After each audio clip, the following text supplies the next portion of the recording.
Okay, you guys can start. Okay, good afternoon, everyone. My apologies, my sincerest apologies for running late, but traffic, I had no control over that. So I am Carrie Ann Morrow, and I'll be presenting alongside Gideon St. Bryce on chapter 4, which is entitled Understanding Yourself. So, just a quick preview on what the chapter is about. These two statements: as we seek to develop our personal leadership philosophy, we need to understand ourselves. So, essentially, if we really have to see ourselves in a leadership role, we have to first begin by understanding ourselves as an individual before we could even dream to think leadership. And understanding self is the basis upon which we relate to others and situations. So, what that is saying essentially is that it's only when we thoroughly understand ourselves as an individual again, it's only then we can really truly have an appreciation for other people, right? Their personalities, etc. All right. Um, what I what had jumped out for me in this chapter was that this particular point, which I will take note of, and essentially what it's saying, because I don't want to read what is being shown on the screen, just to really um, have a foundation for this chapter. It is imperative to just keep this above all else uppermost in your mind. And it is that there's nobody, absolutely nobody, who would be a greater teacher about yourself than you. So even though you may seek counseling, you may seek therapy, you may have advisors, and they're all equipped with the mechanisms and approaches that may be able to help you overcome some sort of difficulty, some sort of challenging situation in life. Ultimately, it's still up to you as a person to determine which what best suits you. So not until you have a really you understand yourself 100% inside out, would you be able to face those challenges, the challenges, whatever challenges life may present. All right. Um, so self-awareness. Understanding self or self-awareness means that we're able to see our strengths and weaknesses and contextualize those with other persons.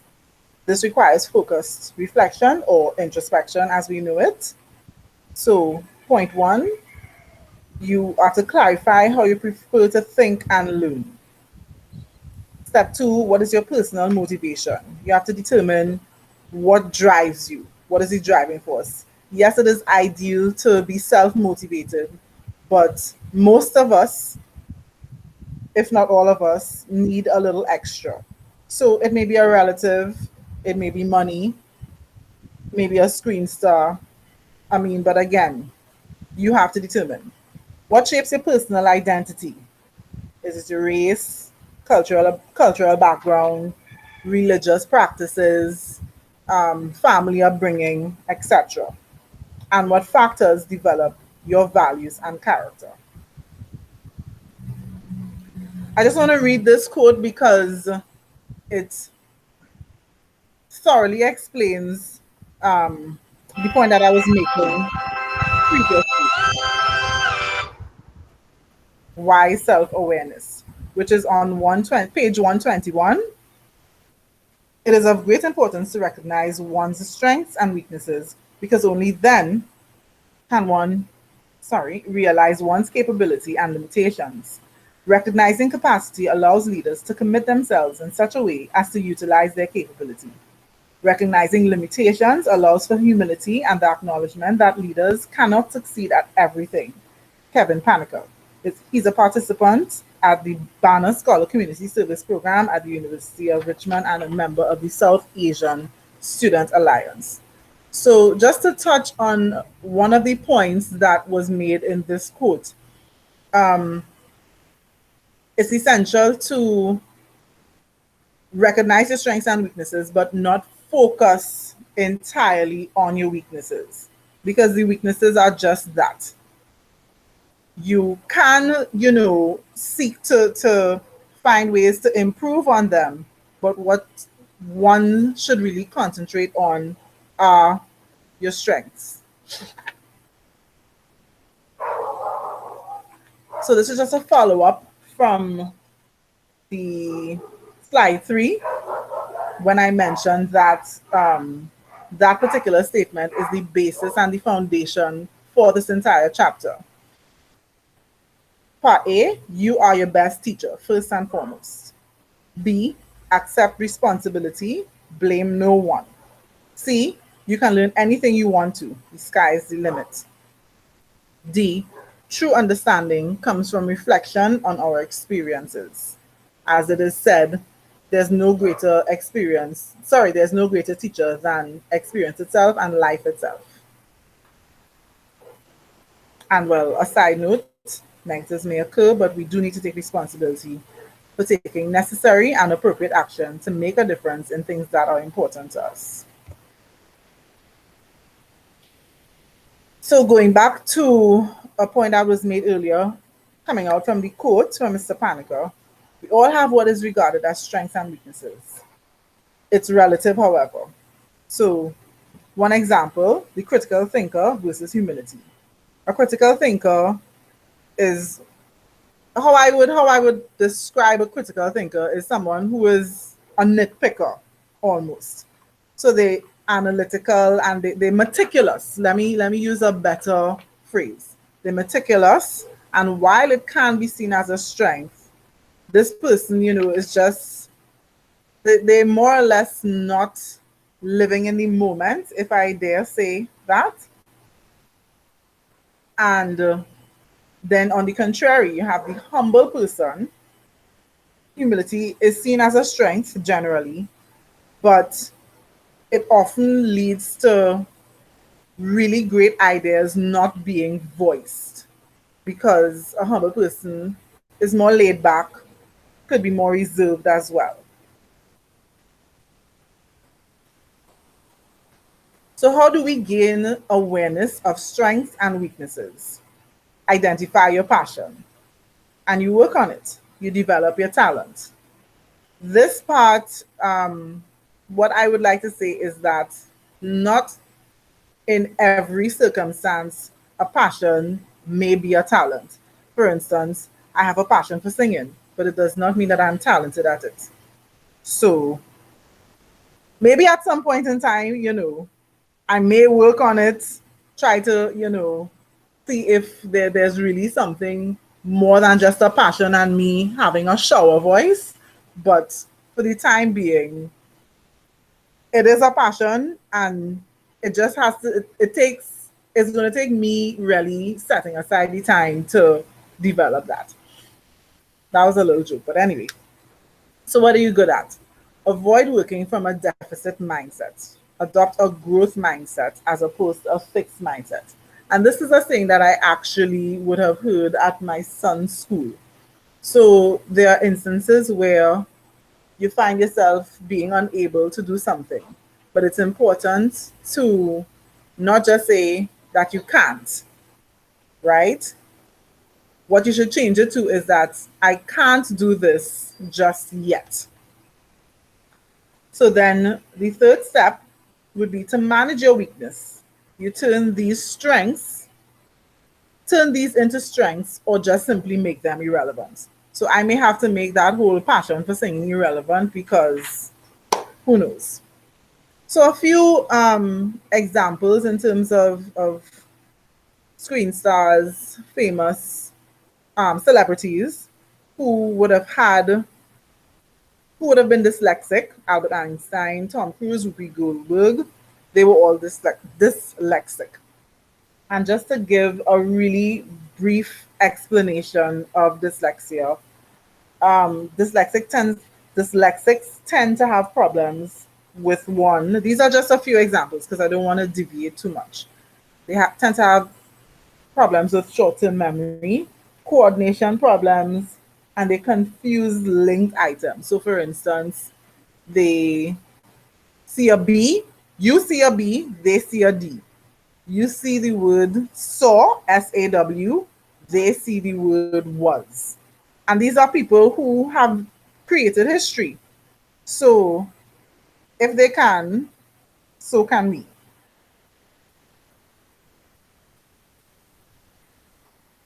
Right, esteem and confidence. So Martin Luther King Jr., and I quote, first teach them to believe in themselves. Um, he would have attended a seminar, an education seminar, sorry, and that is where this quote basically came from. Esteem and confidence is the energy that fuels your motivation. Self concept, the objective description for ourselves. So you have to identify how you see yourself or what you see yourself as. And the most important, you have to prioritize those roles. So, for instance, a woman in the household, she may be a wife, she may be a teacher, a mother, an athlete. Self esteem, that's subjective elements of how we feel. Sometimes, you could be a little uncomfortable around people, fearful of heights. Those are some examples. Self awareness, it leads to accurate self concept. So, once you are, what is the word? I don't want to use the word aware again. Once you are um, aware, sorry, Cognizant. thank you, sir.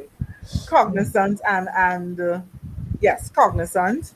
You understand exactly what role, what hat you want to wear, and when it needs to be worn, essentially. So we go back to the example of a female in the household.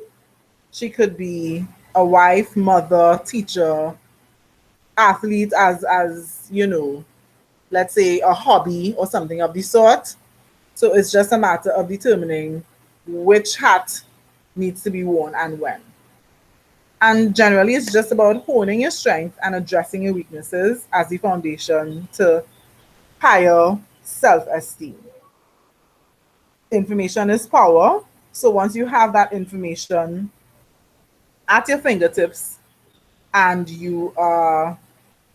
um, you don't let anybody tell you otherwise, because again, you are in control of your self awareness, self esteem, your self confidence, etc.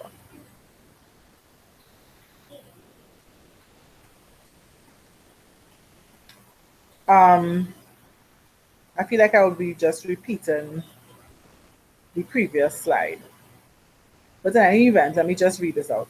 Self confidence is the ability to know you can rely on your strengths, skills, and competencies for treating with various circumstances and requirements. It's not just about good outcome or doing well, it's more so about believing you would do well. So it is in fact possible to be highly skilled but low in self confidence. Self confidence is also very critical to high self esteem. It is therefore important to be engaged in cognitive reframing in areas of perceived or real weakness. So an example of that, this was an example that was taken from the text. So some people, they are more reserved, they would be labeled as shy and quiet, and that may be seen as a weakness. But one of what the method that with the method which is being spoken about here, which is cognitive reframing, it means taking an active, um, being actively conscious of not seeing that as a weakness, but turning it around into something positive.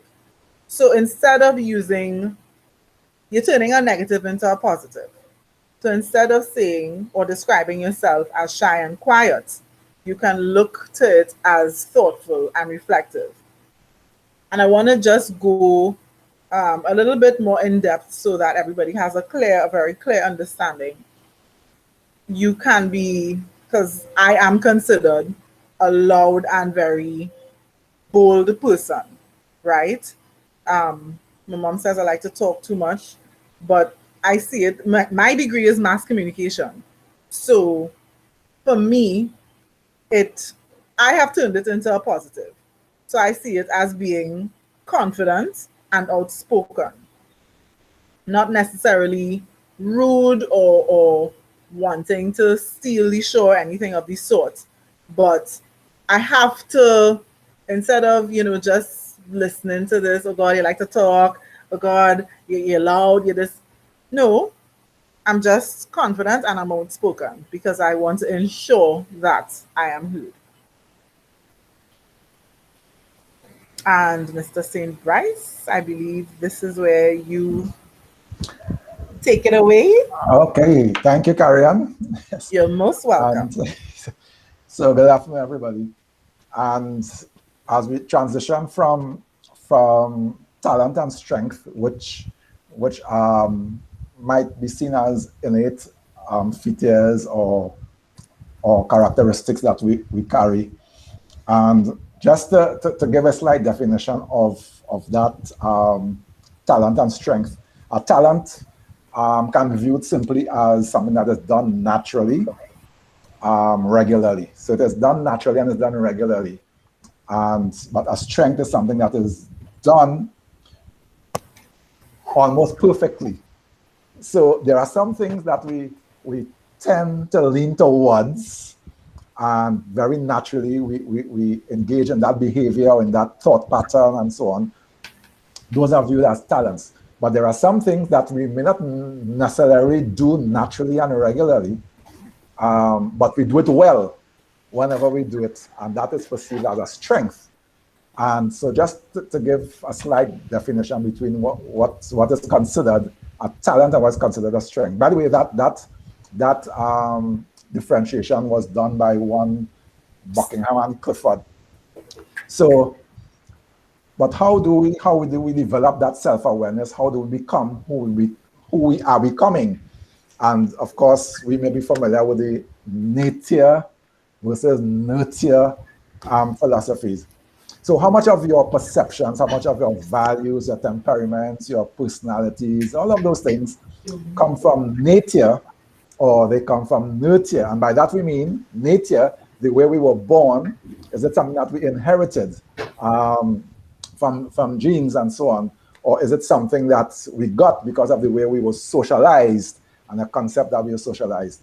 I just want to give a concept of nurture and socialization and how it is different. I had the good fortune of visiting South Africa to do some work in a children's home. And while there, the folks were pretty amazed that we were from the Caribbean, and they simply referred to us as people of the Isles. And the whole conversation developed because they were fascinated, because they have the history of the slave trade and those kinds of things. And so they were referring to us as their lost brothers. And of course, discussions developed about different things. One of the things we asked them about was the fact of men having multiple wives and so on, whether that still happens. And they said, yes, it still happens. And they went on to explain to us why that happens. And so we were telling them, well, not back home by us in the Caribbean. If a woman find out that her husband seeing an ex-woman, that is trouble, that is real bacchanal. And now we were amazed about their reaction to that. As a matter of fact, they were asking why our women are selfish. So that why would our woman not want to share the man? And that was out of their socialization. I mean, we were amazed that they would have asked us that. But it came down to how they were socialized as opposed to how we were socialized. And there are a number of things that we accept or reject based on how we were socialized, based on socialization. And that, to me, was a very clear example of how socialization gives us different perspectives. And so we have to do that introspection, that thoughtful reflection that we referred to very earlier, to find out whether or not the things that we think are wrong, the things that we value, the things that we accept as left or right, high or low, right or wrong, black or white, whether those things are things that came out of our socialization or whether it came out of hereditary tendencies. Now, some of us may be uncomfortable with self-awareness reflection because we think of, if we have to do that reflection, we think of it as being categorized. Some of us think of it as being boxed in, some of us seem to think of it as being selfish or too self-conscious and those things. You can change that slide. So the fact of the matter is, all of those things shape our identity. Now, these are factors that help shape our identity: our age, our religion, our gender, our socioeconomic, ethnicity, cultural background, occupation. And now, if I use that same cultural background, that same trip at South Africa, I had a friend, we were staying at a place called Mamelodi. And now, Mamelodi seems to be like the Silots of Johannesburg. And so when my friend heard that I was staying in Mamelodi, there was a whole lot outcry how they could bring you quite to South Africa and send in Mamelodi, get out of there, and those kinds of things. The fact of the matter is, it was an economically deprived area, but my whole background says to me that mankind was born not just to live in luxury and poverty and comfort. Part of the whole sense of self-actualization and success is measured about how you give back. Like Muhammad Ali said, the price that we pay, service is the rent that we pay. That's what we said. Service is the rent that we pay for occupying Earth. Service is the rent that we pay for occupying Earth. So there's a philosophy to some people that get what you can, sit on the can, get what you can what you get, and sit on the lid, while other people think of sharing as much as you can and trying to help other people as much as you can. So, but in spite of all this comfort of doing self-actualization and having to do introspection, the fact is we all have leadership in us because we have the capacity to make a difference. All of us have the capacity to make a difference in something. So we want to move to values and belief because those have a lot to do with how we conduct ourselves and how we transition from being just a person into being a leader. And there is, of course, a student's body scenario of ethical dilemma that we came across in the book, actually, right? And one guy was pretty angry with who seems to be the chairman because of the student body, who made a particular decision, and he was very angry with the decision that was made because he felt it was based on erroneous calculations. And he voiced this to two other students who was defending the chairperson now and saying, no, we know the person well. We have been working with him a long time. And while that decision seemed to be a little off, the fact of the matter is because we know him well, we know that he will have a good, sound reason for making that decision. What that scenario was really trying to tell us is that people would make decisions, and or you will make decisions, we will make decisions. The fact of the matter is our values and our belief that we project as we interact with people, as we have relationships with people, to a large degree will determine how we see the decisions that are made. Because there are times when there are decisions that might be a little tough, a little strong, a little heavy, but people will relate to those decisions based on what values and beliefs we had projected. So in this case, there are two students, because they knew the chairperson well, they were able to give him the benefit of the doubt, even though the decision seemed a little harsh, a little rough, a little tough. One guy didn't know the person, so he saw the decision, or his perception of the decision was totally different from the other two persons. So we have decisions to make, but our character, to a large degree, will determine how people perceive those decisions. Some of us operate from different reference points, whether it is a scientific or logical, or emotional, intuitive points. That's how we make decisions, all of us, based on our temperaments and so on. But the fact of the matter is, all of us will make decisions from a certain point of view. But our values and our beliefs, that underlying section, says how we construct meaning from our life experiences. That is what our values and beliefs tell us that, right? So some people will face challenges in life, and they will relate to that based on their values and their beliefs. Here's a quote: character and ethical behavior. Trust has been crucial in my relationship. It comes from Erin Folgerman, who's a volunteer in the university.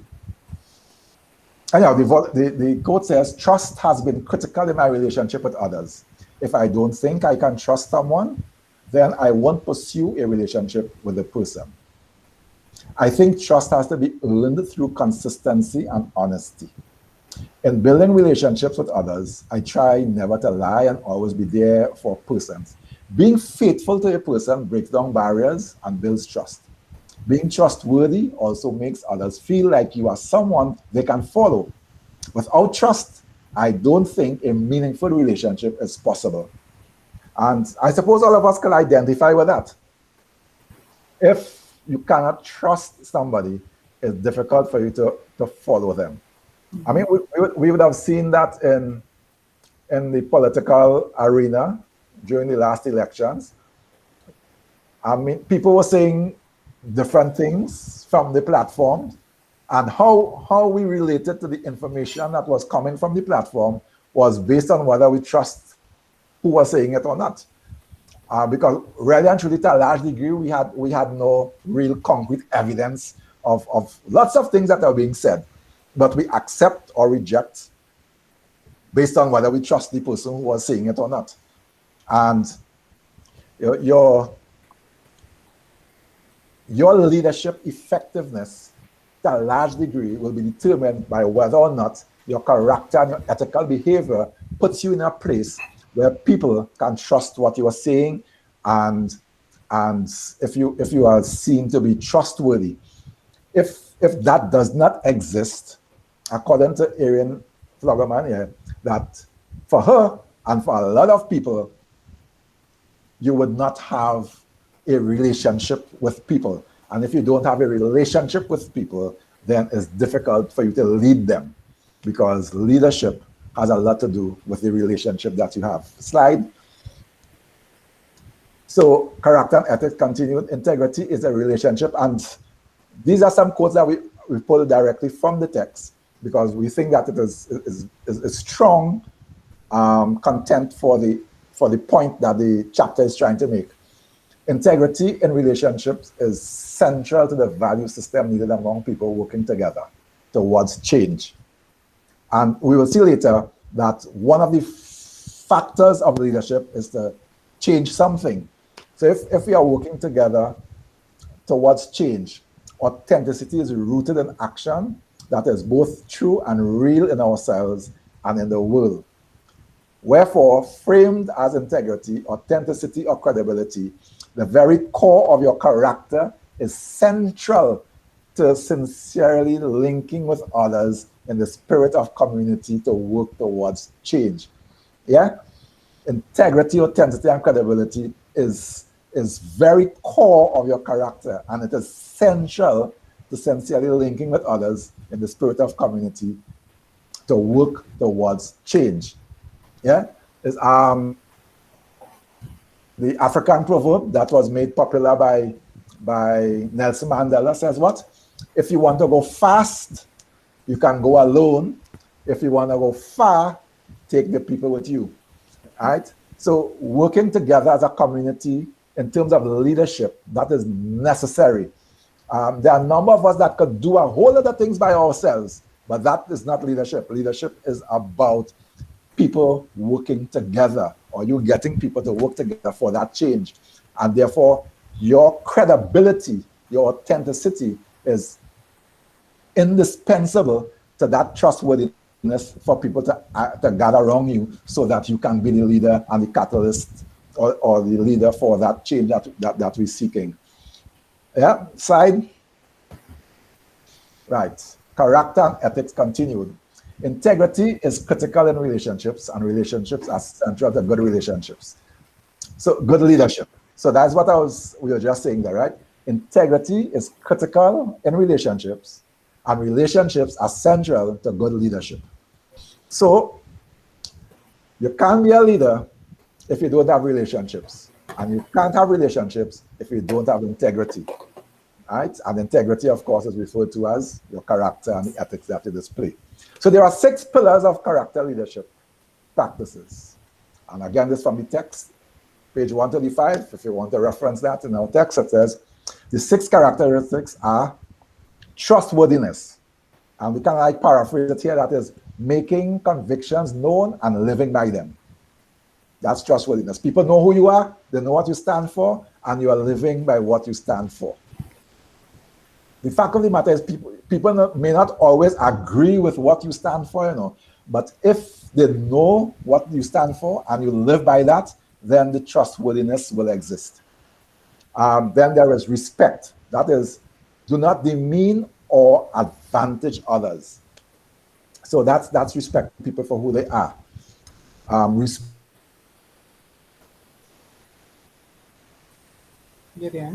Something that you need to do. Hi. Okay. If we lost it for a second. Okay. What last you heard? What's that? So respect means that we do not demean or advantage others. I'm not sure what last you heard. Responsibility is taking the action we ought to take. So if you are responsible for doing something, if something was assigned to you, a task is given to you, or something is going wrong, you take the action that's necessary. Now, responsibility is different from blame. There are a lot of people who says that I'm not responsible for something because they think that taking responsibility for it means that they are accepting blame for what may have gone wrong. Those are 2 different things. If something goes wrong, you may not be to blame, but you may still be responsible for accounting for what went wrong and for treating with it and fixing it and correcting it. So leadership takes the responsibility, even though they are not necessarily to blame for what has gone wrong. They take responsibility. All right? The Prime Minister, for example, the Minister of Health, they are responsible for the safety and the health of the people in Trinidad and Tobago. So all of that people may have done carelessly to spread COVID. Not that I'm saying everything I'm not saying all COVID people were acting carelessly, but there are some people who would have acted carelessly and spread the COVID. So they are not to blame for that, but yet still, because they are the leaders, part of their responsibility is to treat with the fact that those things occurred. So blame is not necessarily responsibility, but as a leader, you have to take responsibility. There is also fairness, working towards an equitable outcome. And again, equitable outcome is different from an equal outcome. And if I may use an example in terms of differentiating between equity and equal. So if I am 5 feet tall and I am trying to put a bulb on my wall that is 10 feet tall or 10 feet high, means I need a step ladder that is 5 feet high for me to get there.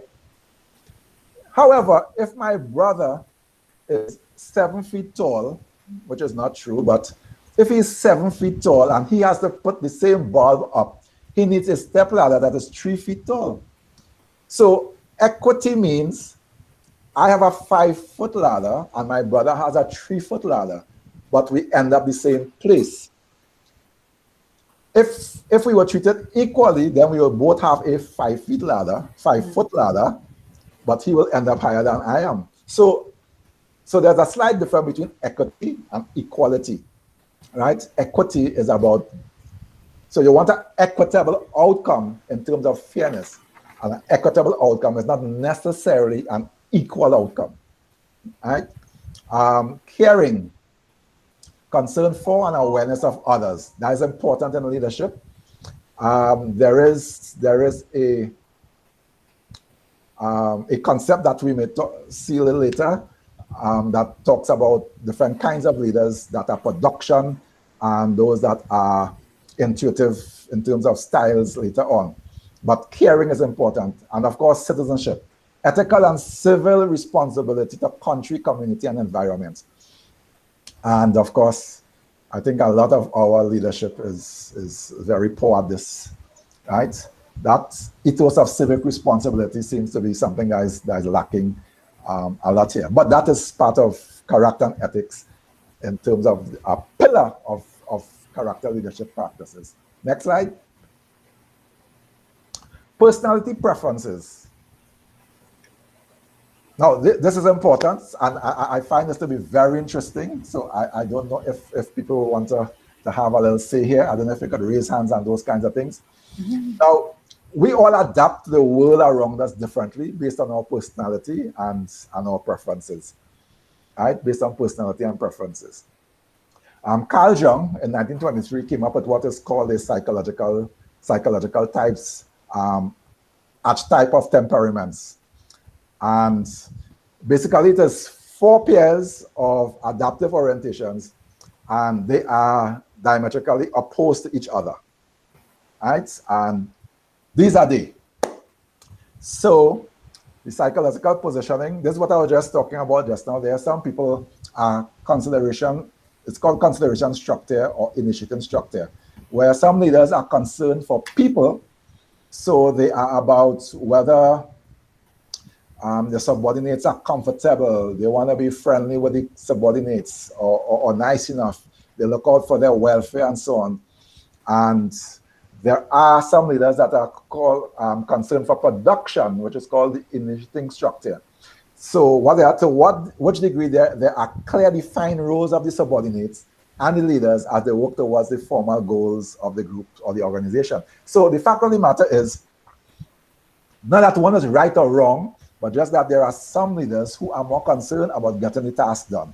Let's get this thing done. To get this done, I will do so and so, you will do X, Y, Z. We need to get it done by X and Y time, and go get this done and report to me by so and so time. So the roles and functions are clearly defined as they work towards the goal. There are others who are very, very concerned about the subordinates and the friendly and so on.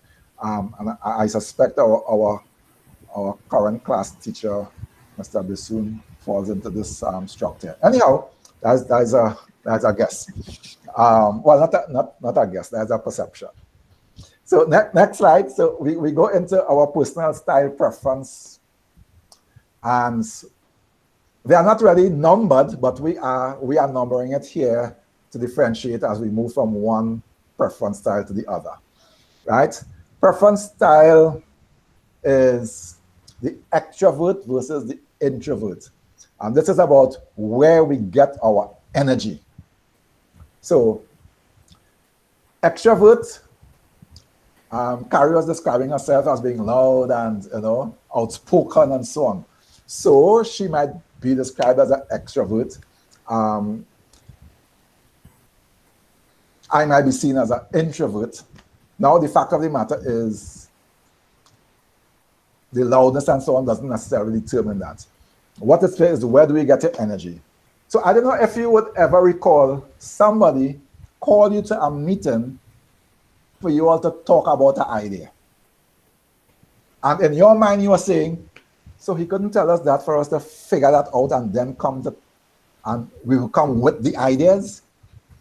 I don't know if you ever thought of, had that kind of experience. I kind of think of that sometimes. You come, yeah.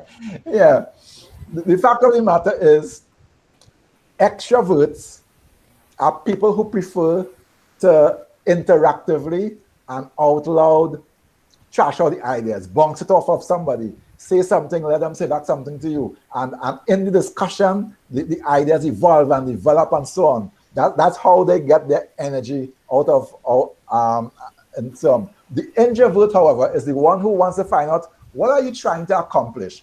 And they will, in a meditative way, try to conjure and grow the idea and develop it, put it together in their mind, put the whole Lego pieces together in their mind, and then come up with a concept. If they are treating with some issue, they will write about it. They will journal this thing, as opposed to go and talk to somebody about it. They will write it down. And so so in your leadership, you have to understand where you are, where you get your energy from.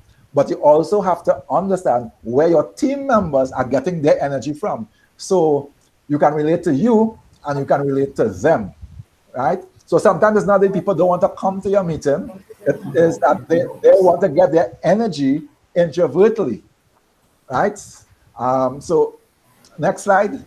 Personality style preference number 2 is that of how do we gather information, whether by sensing or by intuition, right? Sensing or intuition. Sensing is that practical reality based on facts, history, present circumstances. Okay, so what exists, what does not exist? What do we have? What do we not have? What are we really trying to accomplish here? They are on sensing, right? Intuition is based on a bigger picture. Well, we know what we have, but maybe we could get more. Maybe we could have something better than this. Maybe we can do this better, right? Now, it is said that this is where you have the most conflict in terms of group dynamics and bias and so on, right? Because the sensing person is asking the question, why you want to fix what is not broken? And the intuition person is there must be a better way to do this. Why not us? This it must have a way we could build on this. Let's try it, right? And so you have, how do you gather information? That is personality style preference. And in your group, you would have those persons, or you would have to determine which one of these really is you. Do you prefer to keep it safe if it's working, or do you want to do something more, build bigger, go stronger, go higher, that kind of thing, right? Next one, personality style preference number 3 is the thinking versus the feeling. That is, how do we process information? Now, we gather information one way, but then we process it differently by thinking or by feeling. Logically, critical thinking, objective, scientific method, or feelings, which we want to talk about relationships and human values and so on. So for example, we were speaking about in critical thinking. So somebody is the thinking person, how they process information. You will be telling somebody about an idea. But what they are doing while you are speaking about the idea, they are analyzing your idea. They are seeking, okay, but you didn't consider this here, you didn't do that here, while you're speaking, right? So that critical thinking is happening right there. Now, you may think that they are being joy killers, I bring this idea, you know, this man started to, he want to beat me down already, you know.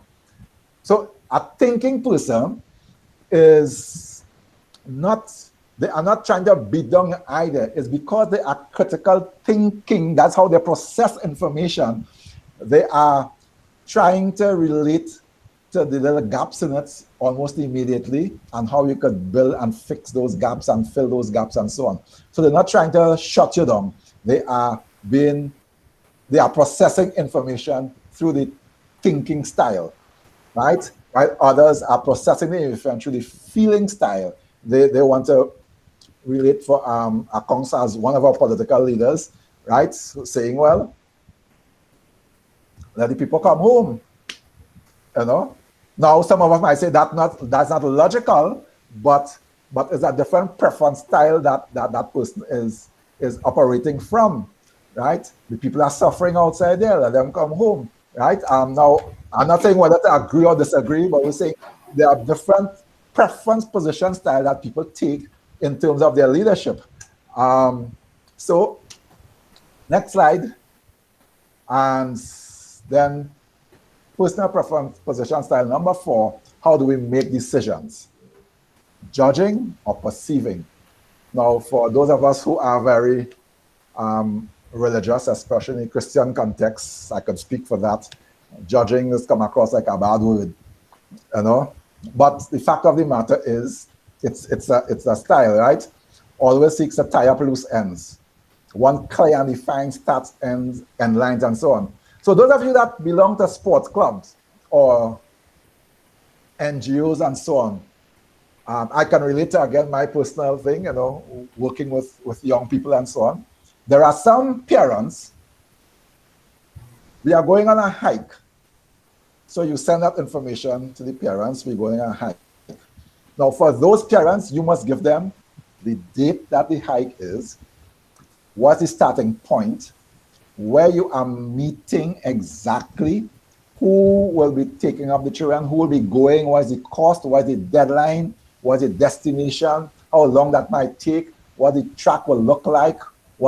You have to provide all those kinds of details for them. While there are other parents who are perceiving parents, open-ended approach, they go with the flow, ambiguity is not a big distress to them. So you tell them they're going to hike, okay, yeah, you will tell me when now. Right? So they are just different in position. And again, we will be operating within one of those personal preference positions. So some level of looseness, some level of ambiguity. We know we will fix it in time, you know, but not necessarily right now. Right? We will do it in time, but there are some persons that want the details. They want the details as they go along. They need to have that before we make any decisions, while others operate with we go with the flow, and you know, we will work out the details as we go along. Next slide. Almost to the end here. It says that, well, we can skip this one. These are some keywords that will tell us whether we're operating in which preference style we are actually operating in. There are some keywords and kind of difficult to see, so you can check those out in the text. Now, I think because we talk about grasping your preference, a leadership element, a very necessary component element is a focus on one, changing something or accomplishing something. This is the realm of COI. This is what it is all about. Changing something or accomplishing something. Therefore, understanding a need for change and or adapting to actual change is a process that is learned.